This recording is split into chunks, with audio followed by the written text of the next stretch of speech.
കാസർഗോഡിൽ നിന്നും 40 കിലോമീറ്റർ വടക്ക് മാറി മംഗലാപുരത്തോട് അടുത്തുള്ള ഒരു കൊച്ചു പട്ടണമാണ് ഉള്ളാൾ. ഇന്ത്യയിലെ ഏറ്റവും പഴക്കമുള്ള പട്ടണങ്ങളിൽ ഒന്നായി ഉള്ളാൾ കണക്കാക്കപ്പെടുന്നു. 15ാം നൂറ്റാണ്ടിൽ തന്നെ പോർച്ചുഗീസുകാർ ഇവിടെ എത്തിയിരുന്നു. ഇപ്പോഴും പോർച്ചുഗീസ് ഭരണത്തിന്റെ ചില അവശേഷിപ്പുകൾ ഉള്ളാൾ ബീച്ചിൽ കാണുവാൻ പറ്റും. ഉള്ളാളിൽ നിന്ന് മംഗലാപുരത്തേക്ക് 10 കിലോമീറ്റർ ദൂരമുണ്ട്. ഉള്ളാൾ ഒരു മുനിസിപ്പാലിറ്റിയാണ്. വമ്പിച്ച വികസനമുള്ളൊരു സ്ഥലമാണ് ഉള്ളാൾ. ഉള്ളാളിന്റെ ഹൈവേ ഭാഗത്തെ തൊക്കോട് എന്ന് പറയുന്നു. വിദ്യാഭ്യാസപരമായും വാണിജ്യപരമായും വളരെയധികം വളർച്ചയുണ്ട് ഉള്ളാളിന്. മംഗലാപുരത്തിനുള്ള സാമീപ്യം കൊണ്ടാണ് ഇത്രയധികം വളർച്ചയുണ്ടായിട്ടുള്ളത്.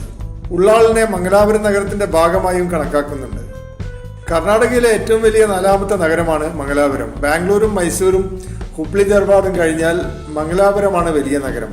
മംഗലാപുരം പട്ടണത്തിന്റെ തെക്ക് ഭാഗത്ത് പമ്പുവൽ ജംഗ്ഷൻ ഉണ്ട്. ഇവിടെ നിന്നാണ് ബാംഗ്ലൂർ റോഡ് പുറപ്പെടുന്നത്. ഇവിടെ നിന്നും ഉള്ളാളിലേക്ക് 8 കിലോമീറ്റർ മാത്രമേ ദൂരമുള്ളൂ.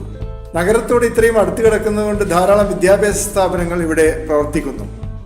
ഉള്ളാളിൽ താമസിക്കുന്ന ജനങ്ങൾ കൂടുതലും ബേറി വംശജരാണ്. അതുപോലെ മൊഗവീറ വംശജരും ഇവിടെയുണ്ട്. മത്സ്യവുമായി ബന്ധപ്പെട്ട ജോലിയാണ് കൂടുതൽ ആളുകൾക്കും. മത്സ്യബന്ധനവും മത്സ്യത്തിന്റെ പ്രോസസ്സിങ്ങും ഉണ്ട്. ഉള്ളാളിൽ നിന്ന് തൊക്കോട്ട് ജംഗ്ഷനിലേക്ക് 1/2 കിലോമീറ്റർ മാത്രമേ ദൂരമുള്ളൂ.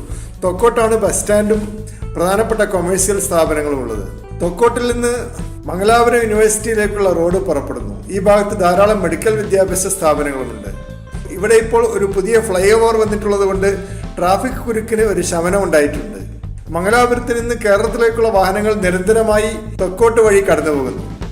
മികച്ച സ്കൂളുകളുമുണ്ട് ഉള്ളാളിലും തൊക്കോട്ടിലും. Saint Sebastian's school, Syed Madani school, Mangalore 1 school, Hira girls high school എന്നിവയൊക്കെ ഈ പ്രദേശത്താണ്.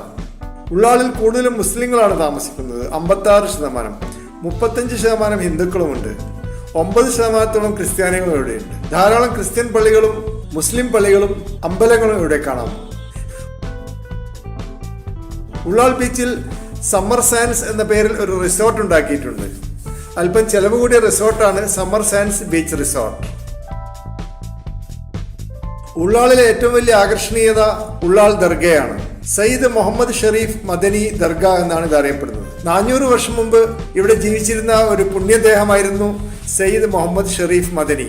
ഈ ദർഗയിൽ എല്ലാ കൊല്ലവും ഒരു ഉറൂസ് നടത്താറുണ്ട്. ഈ ഉറൂസിൽ പങ്കെടുക്കുന്നവർ പകുതി പേർ മലയാളികളാണ്. ധാരാളം തീർത്ഥാടകർ കർണാടകയുടെ വിവിധ ഭാഗങ്ങളിൽ നിന്നും ഉള്ളാളിൽ വരാറുണ്ട്.